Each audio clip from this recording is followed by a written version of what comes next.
Bismillah, Assalamualaikum warahmatullahi wabarakatuh. Mga kapatid, magtanong nga ako, particularly sa mga hindi mga Muslim.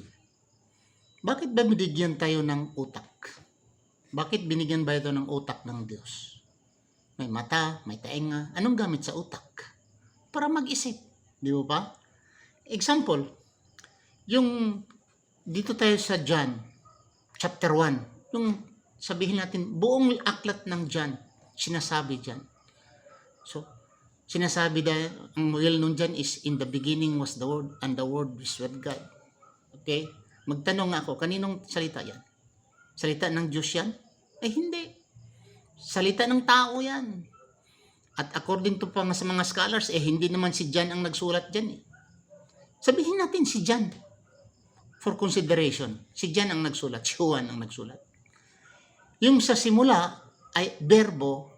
Bakit? Sa simula, nandoon na ba siya? Si Juan, nandoon ba sa simula? Yung paglikha sa mundo, nandoon ba siya? Nandoon siya sa kawanangan, nandoon siya sa kahanginan, nandoon siya sa ano? Because sinasabi dyan, in the beginning, because in Genesis chapter 1, verse 1, in the beginning, God created heaven and the earth. In the beginning. Nandoon ba si Juan? Kasi in the beginning, God created the heaven and the earth. Genesis 1, verse 1. Nandoon ba si Juan? Buhay ba si Juan? Narinig ba ni Juan? Kung anong nasulat, nulunukin natin at paniniwalaan natin kaagad, hindi tayo mag-isip. For example, mayroon kang cellphone. Nakatanggap ka ng message. Nanalo ka 1,000,000. Sigaw ka kaagad, paniniwalaan mo. Tuwang-tuwa ka kasi nakatanggap ka ng 1,000,000. Sa text, nanalo ka. Hindi mo ba isipin kung sinong nagpadala? Bakit ako nanalo? Sinong nagsulat? Sinong nag-text sa akin? Saan galing? Posible naman nanalo, hindi ako tumaya eh. So, scam. Isang scam yan. The same as pagsulat yan, in the beginning was the Word. Agad totoo.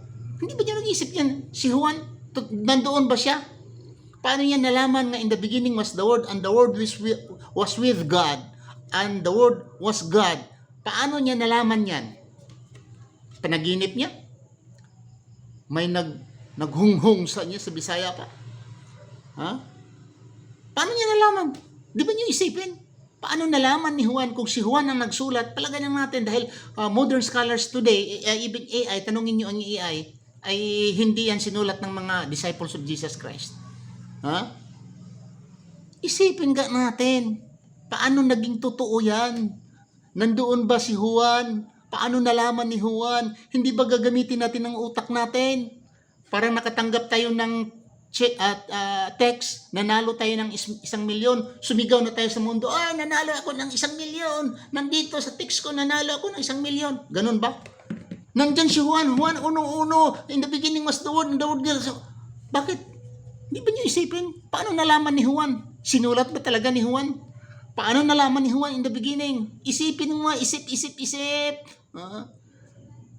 Palagay na to tao. Diyos lang. The God only has no beginning. Bakit? Nandoon si Juan. Hindi kayo mag-isip. Gamitin naman yung kukutin yung mga brothers. Palagi niyong ginagamit. John 1:1:1. Sino nagsabi? Diyos. Si Juan ay Panginoon ninyo.